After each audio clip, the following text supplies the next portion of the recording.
안녕하세요. 저는 오늘 진행을 맡은 김지아입니다. 오늘은 디지털 금이라 불리는 비트코인을 장기저축 수단으로 바라보는 시각을 깊이 파헤쳐보려 합니다. 안녕하세요. 네, 안녕하세요. 대표님께서는 어쩌다가 비트코인 투자를 시작하게 되셨는지 궁금합니다.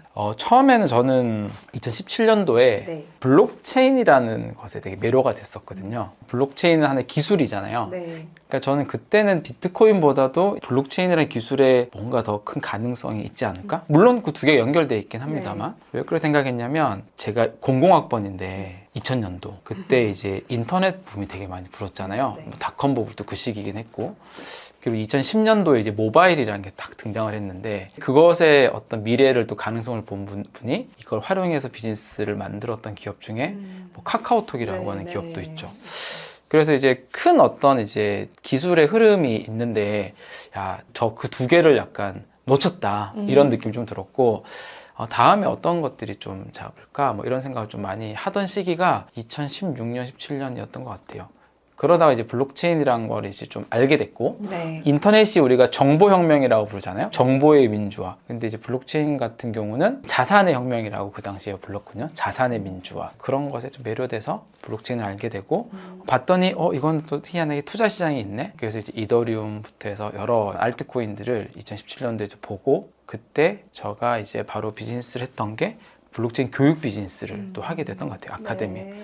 그렇게 하면서 이제 투자하고 투자 실패하고 네. 그러면서 이제 비트코인을 알게 된 그 테크트리가 그렇게 좀 흘러갑니다. 어떤 분들은 막 비트코인 딱 듣고 한 번에 뭔가 딱 와서 이게 뭔가 할 것 같았는데, 저는 약간 그런 좀 흐름으로 비트코인 네. 알게 된 것 같아요. 블록체인을 그러면 뭐 누가 지인이 말해줬다거나 뭔가 이런 계기가 있었을 것 같은데 그 계기는 정확히 어떤 걸까요? 그 당시가 이제 아마 이더리움이라고 하는 이제 자산이 투자 시장에서도 회자가 많이 됐죠. 2017년도에 이더리움 투자. 이더리움 하면 뭐 스마트 컨트랙이라고 하는 기술도 있고, 이 이더리움이 뭘까라고 하는 걸 보면서 이제 블록체인을 알게 됐고, 그 당시에 이제 그 돈 탭스콧이라고 하는 그 저자, 블록체인 혁명이라고 하는 책이 있습니다. 그런 것들을 보고 하면서 좀 알게 된 것 같은데요.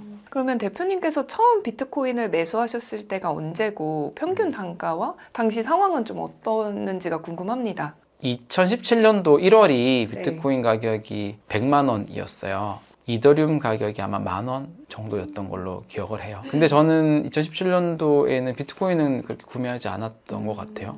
암호화폐 중에서는 괜찮은 자산이라고 생각은 했지만, 그거보다는 이더리움이나 이제 기술 기반의 암호화폐들을 더 이렇게 선호하거나 구매했던 걸로 좀 기억합니다. 그 전에 구매했던 거는 제 생각에 투자라고 하기엔 좀 그랬던 것 같아요.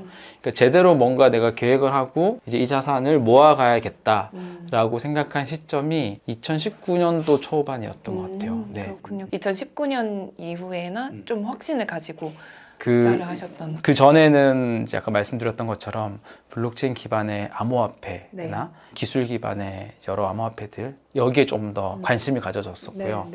2018년도를 좀 경험을 하면서 2018년도 폭락장이었잖아요.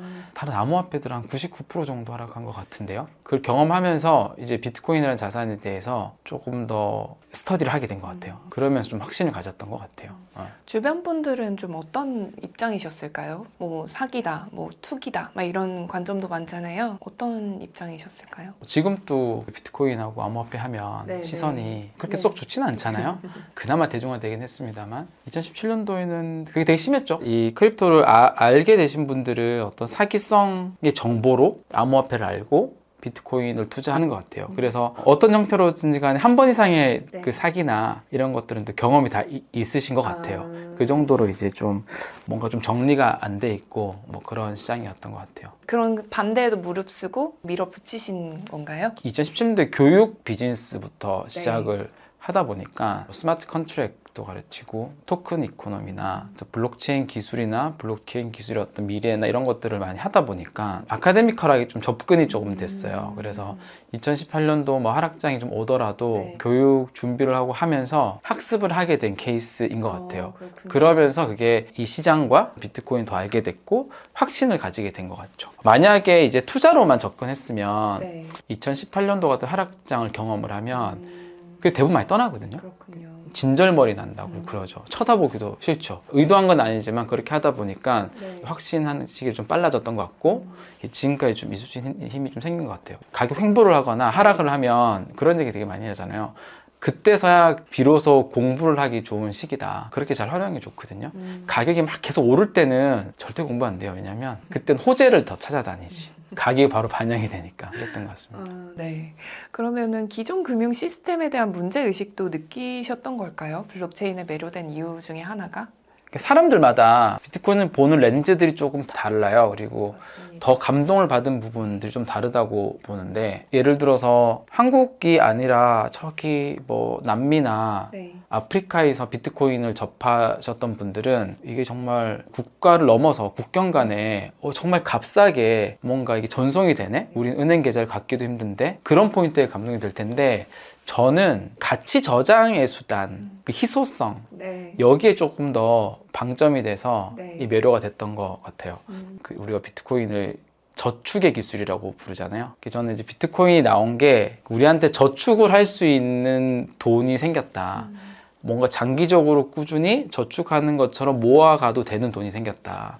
기존의 우리가 법정화폐 시스템에서의 돈은 이 돈 자체를 모아가면 모아갈수록 그 돈의 통화 가치가 연평균 7에서 8% 정도는 계속 떨어지니까, 그런 부분에 있어서 비트코인의 어떤 희소성, 가치 저장소 요 포인트로 좀 많이 이것의 가능성을 더 본 것 같습니다. 네.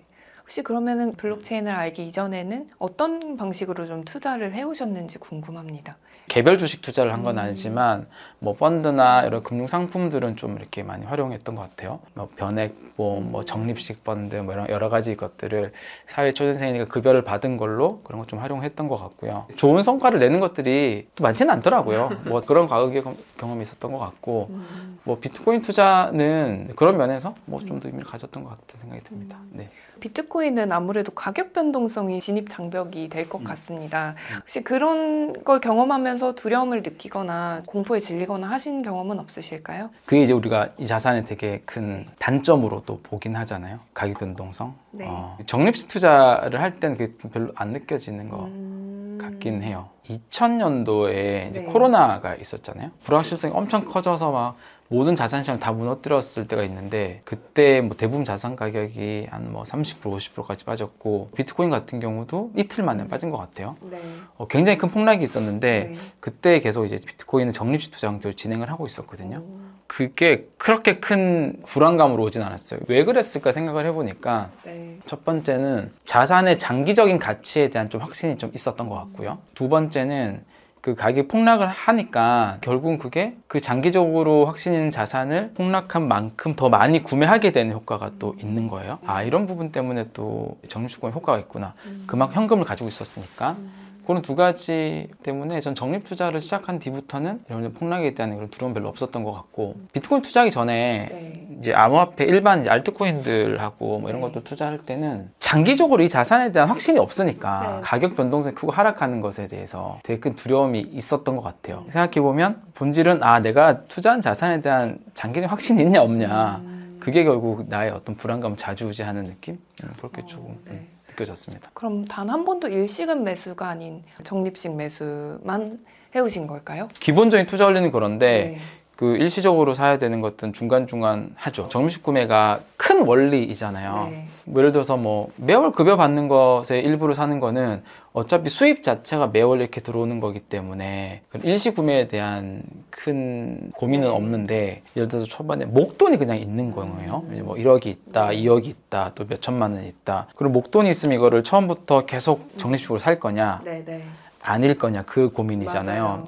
저도 그렇게 하고 있고 이제 주변에 조언을 드리는데, 그건 두 개 섞어서 하는 게 더 지혜롭다고 생각을 하거든요. 보통 적립식 구매하면 최소한 3년 정도의 시간을 생각해라 라고 하거든요. 그러면 1억이 있으면 3년 정도 산다면 하루에 10만 원씩 사게 되는 거잖아요. 그러면 1억이 있는데 하루 10만 원씩 3년 동안 꾸준히 사는 거가 낫냐, 네. 아니면 일시에 같이 사는 게 낫냐는데, 네. 같이 일시 구매 비중을 일부 두고 나머지 금액을 그 3년 또는 이제 최소 2년 정도로 나눠서 사는 게 네. 좋아요. 그러면 일시 구매를 할 때 어느 정도 비중으로 사는 게 낫냐. 비트코인 같은 경우는 좀 사이클이 있고 네. 우리가 온체인 데이터를 좀 바라보면 네. 시장이 좀 과열됐는지 약간 바닥인지 이런 것들을 좀 판단 가능하잖아요. 그래서 그 시점을 보고 일시구매를 한 30% 정도 하면 좋겠다. 한 50% 정도 하면 좋겠다.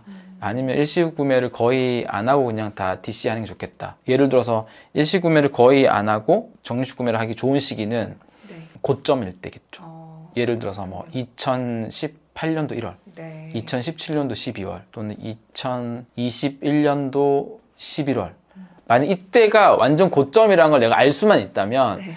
그때 절대 한 번 사면 안 되죠. 그렇죠. 그때 분할로 최대한 사야 되니까 우리가 이 가격만 보면 고점인지 아닌지를 모르잖아요. 그래서 보조 지표, 온체인 데이터를 보고 예를 들어서 뭐 MVRB라고 하는 지표가 3.5를 넘었다. 그러면 아 지금 꽤 과열이 돼 있으니까 일시구매 비중을 낮춰서 최대한 DC 해야겠다. 근데 만약에 2022년도 하반기처럼 네. 그때는 FTX 사태 터지고 루나 사태 터지고 맞습니다. 안 좋은 뉴스 나올 때 두렵잖아요. 네.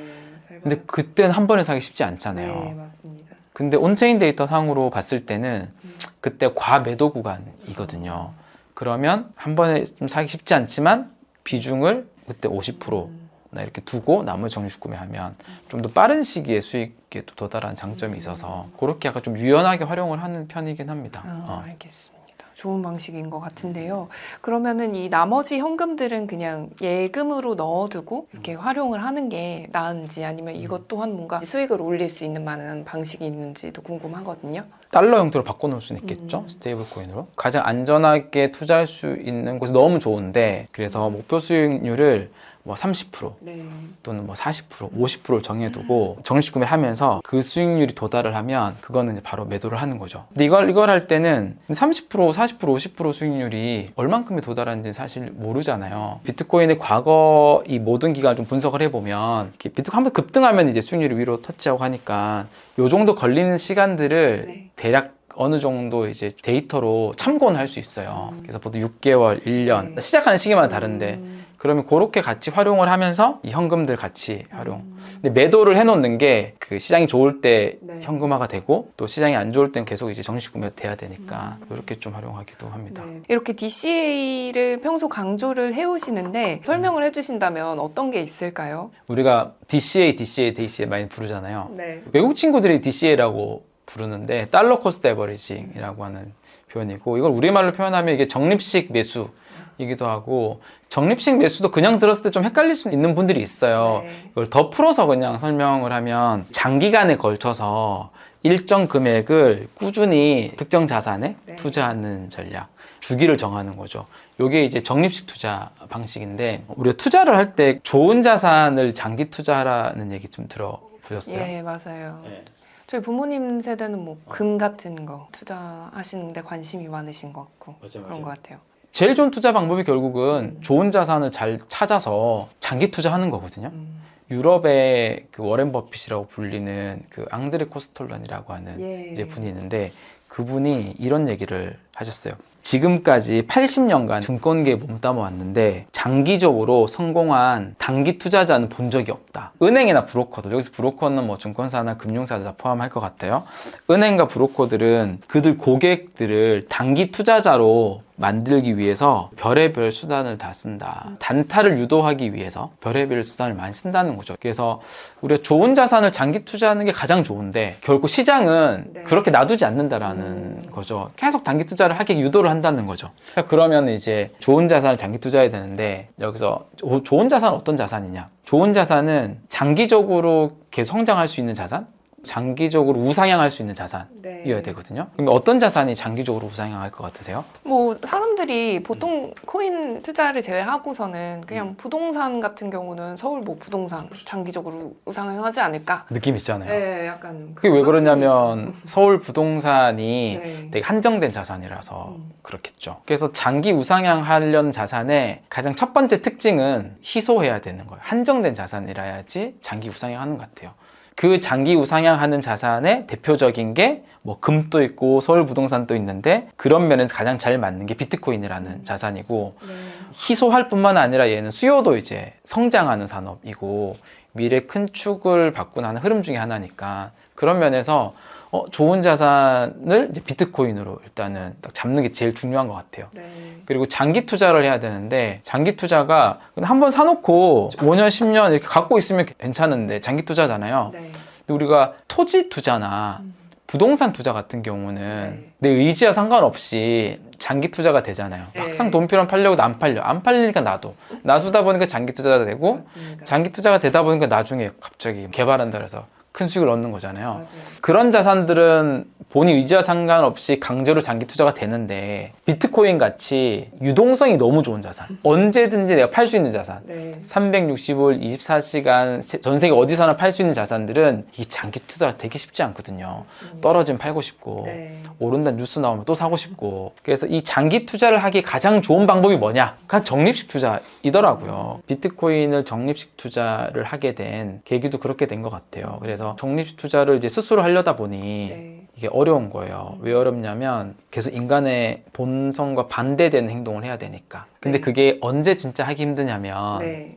2018년도와 같은 해, 2022년도와 같은 해, 네. 비트코인이 뭐 70%, 80% 하락을 하고 뉴스를 틀면은 이제 계속 사건 사고가 터지고 파산했다 그러고 양자 컴퓨터가 나왔다 그러고 그리고 뭐 누가 또 사기쳤다 그러고 네. 막 그러면 그때도 사실 꾸준히 해줘야 되는데 네. 그게 힘들거든요. 그래서 그 부분은 결국은 우리가 장기 투자를 하려면 뭐 적립 투자란 방법, 네. 좀 자동화하는 방법, 네. 스스로 힘드니까 이런 것도 필요하지만 결국 꾸준함이잖아요. 네. 꾸준함의 힘은 다른 게 아니라 결국 그 자산에 대한 확신이니까 계속 공부를 하고 맞습니다.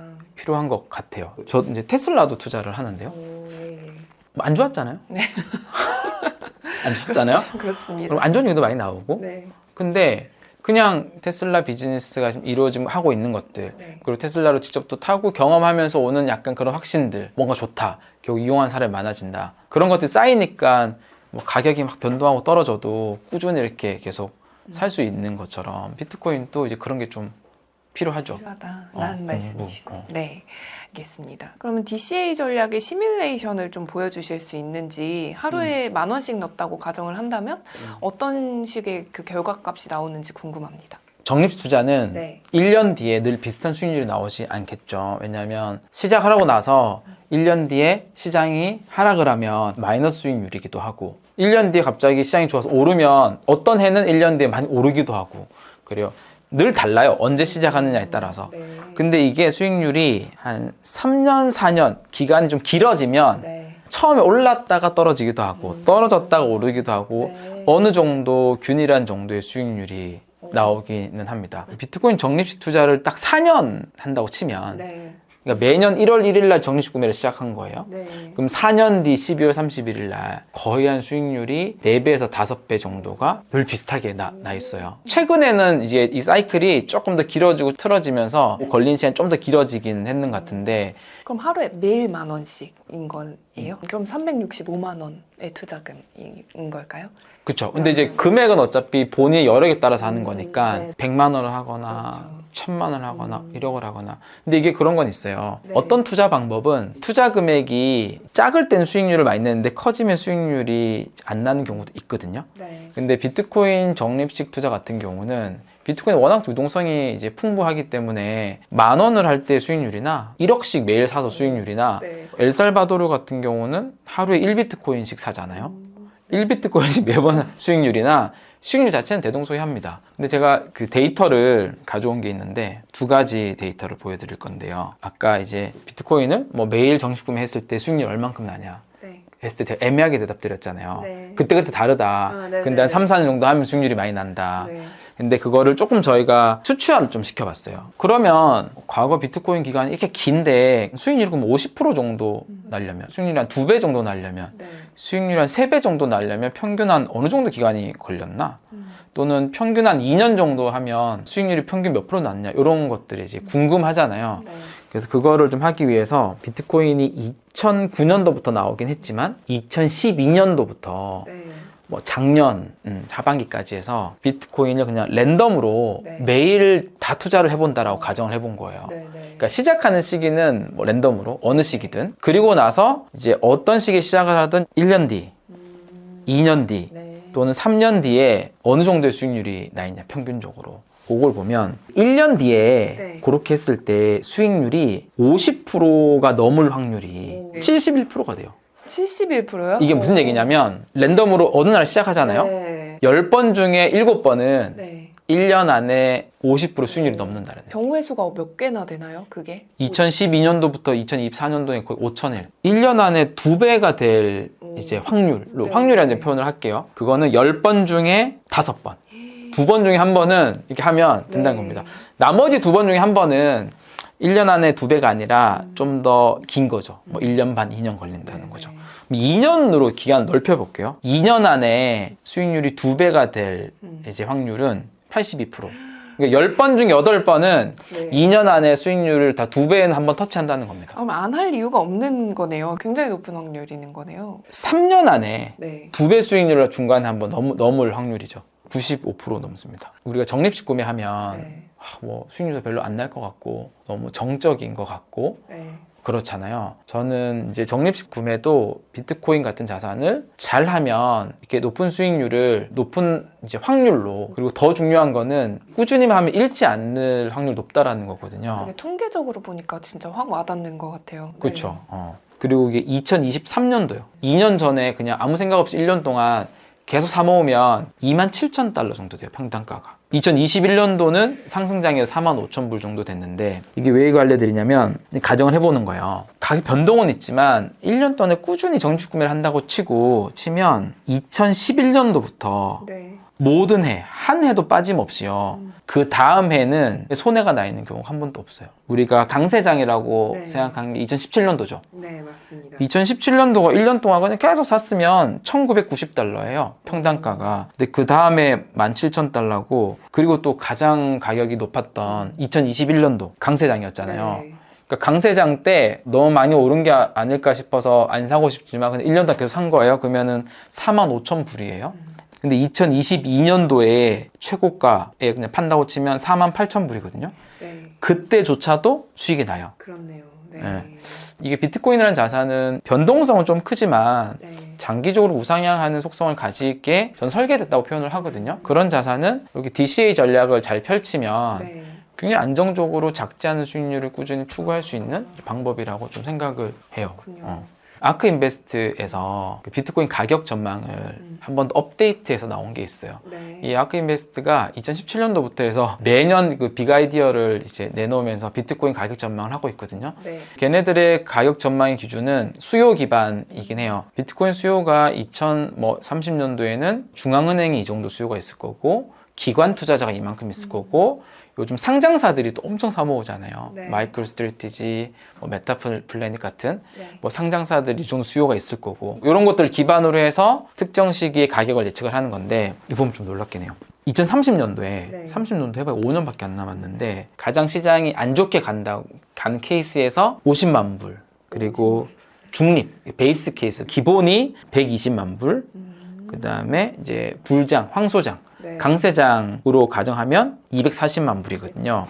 그 얘네들 이런 전망을 할 수 있는 이유는 공급이 되게 한정되어 있다라는 것뿐만이 아니라 네. 수요가 지금 이만큼 기관, 그렇네요. 상장사, 네. 중앙은행, 개인 이런 곳들이 디지털 금이잖아요. 네. 디지털 금과 같은 비트코인 같은 자산을 더 필요로 하게 될 거다라는 전망에서 나온 걸로 보이거든요. 늘어나면 늘어났지 줄어들진 않을 것이다라는 입장이네요. 네. 근데 변동성이 큰 상태에서 그렇게 가니까. 좋습니다. 적립식 매수의 장점을 이야기해 주셨는데 단점도 있을 것 같거든요. 단점 있죠. 네. 단점이 있다면 뭘까요? 적립식 투자에서 가장 중요한 것 중에 하나가 시간이에요. 그러니까 적립식 투자는 시간의 힘이 있어야 돼요. 네. 짧은 시간의 힘을 가진 돈을 적립식 투자를 하게 되면 실패할 가능성이 있죠. 예를 들어서 2018년도도 네. 2018년 1월부터 적립식 구매를 비트코인 꾸준히 했을 때 2018년도 말에 마이너스 50%거든요. 2021년도 강세장일 때 적립 투자를 시작했는데 네. 1년을 못 간 거예요. 한 6개월밖에 못 했어. 그래서 2022년도 중반에 끝낸 거야. 그럼 또 마이너스 몇십 프로거든요. 그러니까 적립 투자는 그냥 오랫동안 할 수 있는 시간의 힘을 가진 돈이어야 되기 때문에 그 정도 시간의 힘이 가지지 않은 돈들은 충분히 손실을 볼 수 있다. 저는 이게 비트코인 적립식 구매에 있어서의 가장 중요한 단점이자 유일한 단점이 아닌가 라고 좀 생각을 해요. 그럴 것 같아요. 급하게 뭐 병원비가 필요한다거나 급하게 돈을 써야 할 시점이 있잖아요. 있긴 있으니까. 맞아요. 네. 근데 희한한 게 이제 그 급하게 돈을 써야 될 시점에 네. 다른 자산들도 다 물려 있어서 하락장이거든요. 아이고, 네. 꼭 비트코인과 같이 유동성이 높은 자산을 팔아야 될 수밖에 없는 환경이 되더라고요. 많은 사람들은 또 그런 것도 있는 것 같아요. 떨어져서 무서워서 파는 사람들도 있긴 하겠지만 장기 투자자들은 현금 관리를 좀 잘 못해서 여유 자금 관리를 잘 못해서 네. 그냥 안 좋을 때 이걸 팔아야 될 수밖에 없는 상황을 만드는 거. 네. 그 투자를 우리가 잘했다, 투자를 실패했다 네. 라고 이제 하는 기준 있잖아요. 저는 투자 운용 실패했다라고 하는 기준 중에 하나가 네. 내가 원하는 자산을 내가 원치 않는 시기에 팔게 될 때이거든요. 이거를 비트코인에 빗대서 얘기해 보면 네.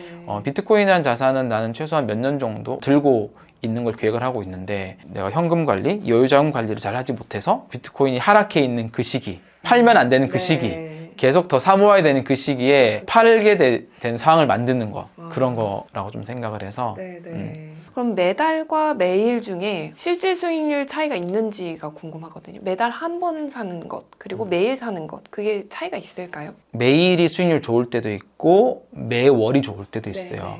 근데 이걸 촘촘히 사면 살수록 더 평균치에 근접은 해요. 그런 장점은 있는 것 같아요. 네. 매월보다는 매주보다는 매일이 평균치에 접근하고 사실 할 수 있다면 매일보다는 매 시간 구매하는 게 더 평균치에 이렇게 들어갈 수 있겠죠. 근데 뭐 매 시간까지 할 필요는 없을 것 같긴 하고요. 은퇴자나 고령 투자자의 경우는 또 현금화하는 과정이 굉장히 자주 필요할 수도 있을 것 같아요. 그나마 좀 손실을 덜 피하고 출금을 할 수 있는 방법이 있다면 어떤 게 있을까요? 특히 어르신들은 이제 꾸준한 수입이 있는 상태가 아니라 있는 돈을 가지고 하시기 때문에 그리고 돈 쓰셔야 되기 때문에 네. 중간중간에 이제 현금화를 하는 전략들이 좀 필요한 것 같아요. 그래서 목표 수익률을 정해주는 전략들을 많이 활용하는 것 같아요. 뭐 저희 조카나 어린 친구들은 계속 오랫동안 사모으면 네. 가장 큰 수익률을 기대할 수 있는데 노년에 계신 분들은 계속 이렇게 모으고 안 쓰면 안 되잖아요. 네. 이렇게 중간에 써야 될 케이스가 있으니까 그래서 목표 수익률 기반으로 적립 투자를 좀 제안을 해드리는데 근데 그 목표 수익률을 설정하는 게 거기에 또 노하우가 좀 들어갈 것 같아요. 예를 들어서 2023년도 말이 어떤 시기냐라고 보면 네. 강세작이 오기 전이에요. 그러니까 고점도 지나기 전이고 2022년도 하락장을 지나고 이 시장 내에선 되게 좋은 소식들이 막 등장했죠. 네. 뭔가 본격적인 상승장을 앞둔 시기 이럴 때는 목표 수익률을 100% 정도 2배 정도 수익률을 두고 네. 적립 투자를 쭉 하다가 100% 수익률 도달하면 과감하게 이제 현금화를 하고 100%다 팔아도 되고 절반 매도도 좋았어요. 이제 매도가 됐다는 얘기는 뭐냐면 단기적으로 가격이 급등했다는 얘기예요. 급등을 하니까 이제 매도가 되는 거죠. 근데 이걸 전량 매도하지 않고 일부 절반 정도 매도하고 일부는 쓰고 네. 나머지 금액을 다시 재매수해서 들어간 전략. 굉장히 체계적이고도 네, 시스템적으로 잘 정리를 해주셔가지고 비트코인 적립식 투자 말씀해주셨는데 알트코인 적립식 투자도 똑같은 룰이 적용되는 걸까요? 맞아요. 근데 네. 그 몇 가지를 알아야 돼요. 적립식 투자는 아까 말씀드렸던 것처럼 장기 우상향하는 자산에 적합한 방법이에요. 그래서 알트코인도 그냥 어떤 시그널 받고 이제 한 번에 투자하는 것보다는 분할 투자를 하는 게 좋아요. 네, 네. 근데 알트코인은 장기 우상향하리라는 보장이 대부분 잘 없어요. 네. 가치 저장의 성격이 없기 때문에 뭐 호재들이 있으면 한번 급등은 하긴 하는데 대부분은 우하향을 또 많이 한다거나 일부 코인 우상향하기 쉽지 않겠죠. 그런 특성이 있기 때문에 알트코인 DCA를 할 때는 목표 수익률을 좀 정해놓고 네. 끊임없이 이렇게 계속 모아가는 게 아니라 특정 목표 수익률을 도달을 하면 또 현금화도 했다가 분할을 투자했다가 이런 형태로 조금 응용하는 게 좋지 않을까 네. 라고 생각이 좀 드네요. 좋은 말씀 감사합니다. 그러면은 사회초년생들도 많은 분들이 보고 계신데요. 평균 저축액이 한 100만 원 정도 된다고 합니다. 평균 저축액을 가지고 어떻게 투자를 하면 좋을지 좀 구체적으로 방안을 말씀해 주신다면 어떤 게 있을까요? 사회초년생들은 이제 그 100만 원이 이제 매월 생기는 저축하는 금액이니까요. 그 100만 원을 매월 어떤 자산에 넣으면 좋겠냐 이거잖아요. 네.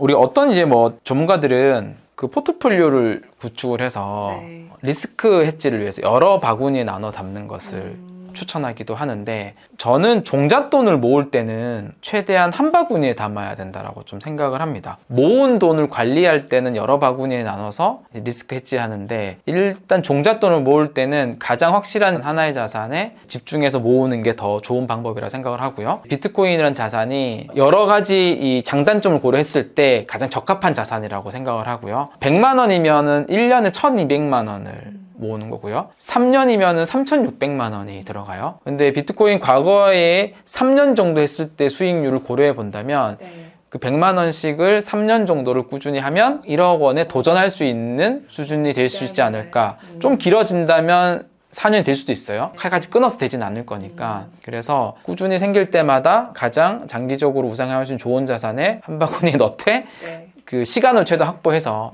그게 1년 뒤에는 마이너스가 될 수도 있어요. 그래서 1년 뒤에 마이너스 된 거 보고 잘못했네 하고 끊어버리면 이제 목적지가 못 가는 거죠. 그렇네요. 3년 정도 생각하고 최대한 4년 정도 하면 1억 갈 수 있을 것 같습니다. 네. 네, 그것도 매일 투자하는 게 조금 더 유리하겠다라는 말씀이시고요. 그렇죠. 근데 네. 매일, 매주 매일, 또는 매월도 괜찮습니다. 매월도. 근데 지금 상황 자체는 비트코인이 태어나서 네. 사람으로 따지면 중학생 16년 정도 음. 됐죠. 아직 여러 가지 글로벌 환경들을 다 겪지 못했어요. 겪지 못한 것 중에 지금의 처한 환경도 못 겪은 케이스예요. 지금 우리가 시장에서 우려하는 거는 스태그플레이션을 우려하잖아요. 자유무역이 점차 줄어들고 관세 때문에 보호무역 그리고 국가별로 자국 우선주의가 계속 강해지면 네. 경기가 위축되기 때문에 중앙은행이나 연준은 시장에 돈은 더 풀어야겠죠. 네. 돈을 푼다 하더라도 기업에서 과거와 같은 비즈니스 환경을 만들기는 좀 어렵지 않을까? 네. 그렇게 되면 경기는 위축되고 돈은 많이 풀리고 물가는 오르고 경기는 안 좋아지고 뭐 이런 상황이 펼쳐지는데 이게 비트코인이 태어난 이후에 있었던 매크로 환경은 아니거든요. 네. 그 환경에서 비트코인이 어떻게 움직일 것이냐. 비트코인 과거로는 알 수는 없지만 비트코인과 가장 비슷한 성격을 가진 금이라는 자산을 보면 1970년대 후반대에 이제 오일 셔크가 오고 스태그플레이션이 생길 때 금 가격이 정말 많이 올랐거든요. 그런 것들로 보고 좀 유추해 볼 수 있겠죠. 알겠습니다. 저 그러면은 국제적인 규제 문제도 고려 요소인 것 같습니다. 글로벌 규제가 강해질수록 온체인 지표나 뭐 다른 지표들이 강점이 되는 건지 오히려 이게 좀 취약점이 되는 건지도 궁금하거든요. 그 두 개의 연관성이 있는지는 잘 모르겠어요. 규제 프레임워크가 잘 만들어지는 건 맞는 것 같아요. 네, 근데 이제 미국 중심으로 보면 네. 규제가 엄청나게 많이 완화가 되고 있어요. 애매한 것들은 규제를 통해서 산업을 성장시키려고 하는 게 하나가 있고 뭐 스테이블 코인 같은 경우는 미국에서 지니어스 법안이라고 네. 해서 스테이블 코인을 이제는 미 국채만 보유하면 어느 정도 규모 이하로는 네. 누구나 발행을 해도 돼. 그러니까 규제 명확성이 생기는 거잖아요. 네. 또 하나는 이제 바이든 정권 때부터 있었던 이 산업을 짓누르는 규제가 있어요. 금융기관이 제3자로부터 암호화폐를 위탁해서 보관을 할 때 이걸 이제 부채로 반영한다. 이 얘기는 그냥 보관하지 말라라는 얘기랑 똑같거든요. 근데 그런 부분들은 트럼프 행정부 들어와서 다 폐지, 없애고 있어요. 그러니까 규제가 되게 완화되는 거죠. 그래서 글로벌적인 규제 흐름은 되게 애매한 것들은 좀 명확화되고 이 산업의 성장을 눌렀던 규제들은 완화가 되는 추세 하나가 있는 것 같아요. 네. 규제 명확화와 온체인 데이터를 어떻게 연결해야 될지 모르겠지만 온체인 데이터는 이 시장이 일단 성장을 하는 과정에 있어서는 점점 더 중요해지는 하나의 흐름이 될 것 같아요. 온체인 데이터는 이제 뭐 투자 정보도 볼 수 있지만 자금 흐름들 네. 이런 것들도 온체인 데이터를 통해서 다 분석을 하잖아요. 그렇게 좀 보면 되지 않을까 좀 싶으네요. 네. 알트코인 중에 비트코인 대체제가 될 만한 프로젝트가 등장할 가능성이 있다고 보시는지 아니면 전혀 없다라고 예상하시는지 궁금합니다. 조심스럽지만 진지하게 얘기 드리면 아마 대체제 암호화폐는 나오기 힘들다. 비트코인과 똑같은 기술을 쓰는 하드포크에서 나오는 코인은 나올 수 있겠죠. 근데 얘가 이제 살아남긴 되게 어려울 것 같고요. 이미 비트코인에 있는 네트워크 파워랑 그 역사성과 네. 그 탈중앙성은 정말 흉내내기가 쉽지를 않아서 그러니까 비트코인을 가지고 또 다른 비트코인 2가 나오는 거지 이 비트코인 대체되는 건 힘들다. 우리가 비트코인과 알트코인을 어떤 성격으로 봐야 되냐면 나스닥이 오르면 같이 오르죠, 둘 다. 왜냐하면 둘 다 테크의 성향이 있기 때문에 기술주의 면이 있어요. 그래서 비트코인과 알트코인 같이 오르면 나스닥 좋으면 블록체인 또 웹3라고 하는 큰 테크의 변화에 있는 자산들이기 때문에 근데 비트코인은 거기 하나를 더 가지고 있는 거예요. 가치 저장의 성격이 있거든요. 네. 기술주나 이런 테크들이 좋지 않더라도 이런 가치 저장의 역할로서 주목을 받아야 될 때는 비트코인 주목을 받아요. 그 얘기 뭐냐면 비트코인과 알트코인이 과거에는 완전 커플링이 돼서 갔어요. 그래서 비트코인과 가장 상관계수가 높은 걸 꼽아보라면 반감기도 되게 상관계수 높았고 글로벌 유동성도 높았지만 비트코인과 알트코인의 상관계수는 되게 높았어요. 비트코인 가면 알트코인 간다. 네. 뭐 이런 게 공식처럼 있는 거죠. 근데 지금의 환경이 좀 다르다 그랬잖아요. 만약에 이 흐름이 우리 우려대로 이제 스태그플레이션 같은 환경에 오고 어떤 테크 기업이 좀 위축이 되고 하다면 아마 비트코인은 이런 가치 저장의 성격과 중립적 자산의 성격 때문에 더 갈 수는 있어요. 근데 알트코인은 그 상황에서 가기 힘들거든요. 뭐 그런 이제 변화는 좀 있을 수 있을 것 같다라고 좀 생각이 들고 가더라도 아주 선별적으로 일부만 가겠죠. 이전과 같이 뭐 주사위 던지고 알트코인 사면 다 오르는 그런 시장은 적어도 지금 상황은 아닌 것 같다. 마지막 질문 정도 됐는데요. 만약에 진짜 아무도 예상치 못하는 블랙스완이 비트코인의 창시자가 나타났다든지 이런 식으로 예상치 못하는 시츄에이션이 발생해서 비트코인 가격이 급락한다라고 한다면 대응 시나리오가 있는지 궁금합니다. 그 블랙스완이 어떤 블랙스완인지가 되게 중요할 것 같은데 그 자체의 펀더멘털을 뒤흔드는 이제 이슈들 있잖아요. 네. 기업은 그게 매출이고 수익이잖아요. 네. 근데 비트코인은 그게 보안이거든요. 네트워크 보안이에요. 비트코인은 블록체인 기반의 분산 원장인데 이 분산 원장 자체가 해킹을 당하거나 제가 지아님한테 10비트를 보냈는데 네. 내 지갑 10비트 그대로 남아있어. 그러면 이제 비트코인 가치는 제로가 되는 거예요. 이게 본질이에요. 근데 그거를 조작하기 너무나 어렵고 불가능에 가깝다라는 게 가치고 그 이외의 모든 것들은 그냥 소음일 뿐인 거예요. 그래서 그 블랙스완이 그 소음에 해당되는 거면 꾸준히 사면 되는 것 같아요. 네. 성금이 있으면 더 사면 되고 떨어지더라도 안 팔고 잘 들고 있어야죠. 근데 만약 그 블랙스완이 본질을 뒤흔들면 그때는 진지하게 고민해 봐야죠. 그럴 가능성이 거의 없거나 되게 낮다라는 확신이 있기 때문에 이렇게 장기 투자로 가는 거고 그런 포인트에서 보면 되지 않을까 싶습니다. 네. 네, 알겠습니다. 마지막으로 조언 한 말씀 해주신다면. 비트코인 적립식 투자 얘기 되게 많이 했는데 저는 이걸 하면 할수록 어떤 생각이 드냐면 우리가 이렇게 저축할 수 있는 돈이 생긴 것이 참 다행이고 좋다. 그걸 알게 돼서 좋다. 만약에 그렇지 않았다면 우리의 돈을 그냥 그대로 갖고 있으면은 돈이 녹잖아요. 그러면 이제 이거를 다른 자산에 투자를 해가지고 그 수익을 계속 거둬야 되는 거잖아요. 네. 그럼 끊임없이 투자를 계속하고 뭐 자산 투자 공부해야 되고 투자하고 손실도 보고 끊임없이 해야지만 자산을 어느 정도 저장하고 유지시킬 수 있는데 그게 얼마나 힘든 환경이에요. 어느 정도 자산을 같이 저장을 할 수 있는 돈, 비트코인이 그 역할을 할 수 있을 걸로 보이고 그런 것들을 저축할 수 있는 가치 저장소로서의 어떤 자산이 등장한 것만으로도 되게 좋다.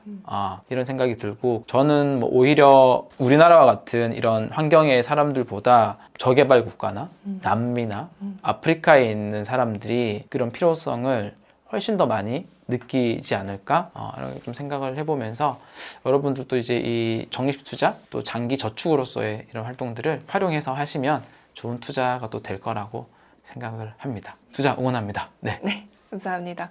오늘 이장우 업루트 컴퍼니 대표님 모시고 저축의 새로운 공식을 배워봤습니다. 영상이 도움이 되셨다면 좋아요와 구독 눌러주시고요. 감사합니다.